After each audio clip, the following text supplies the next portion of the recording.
औज़ुबिल्लाहिमिनश्शैतानिर्रजीम बिस्मिल्लाहिर्रहमानिर्रहीम। प्रोफेसर सईद अमराट साहब आपकी खिदमत में हाजिर।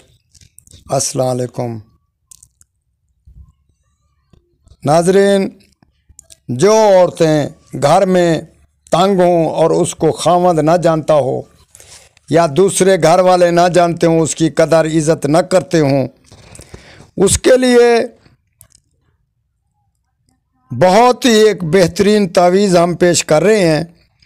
इस नक्श को अनार की लकड़ी के कलम के साथ ज़फ़रान और संदूर मिलाकर किसी कागज़ पर लिखकर खामद और बीवी का नाम लिखकर वो औरत सुर्ख कपड़े और सुर्ख धागे में लपेटकर अपने बाजू में रखे।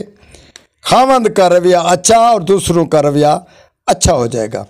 ये इसीलिए हम पेश कर रहे हैं कि ये बहुत ही आसान नक्श भी है और लिखने में आसान है। हर आदमी इसको खुद लिख कर इस्तेमाल कर सकता है। अगर बावक़्त मजबूरी हो तो दूसरे से लिखवा कर ये भी अपने साथ उसका सदका देकर आप खुद रख सकते हैं। वरना ये नक्श हम पेश कर रहे हैं, जो औरत को इसकी ज़रूरत हो या खामद को ज़रूरत हो तो इसको खुद लिख कर अपने आप पे इस्तेमाल कर सकते हैं। इसका असर 24 घंटे के अंदर ज़ाहिर होना शुरू हो जाएगा। खूब इससे फ़ायदा हासिल करें और हमारे हक़ में दुआ करें। वस्सलाम।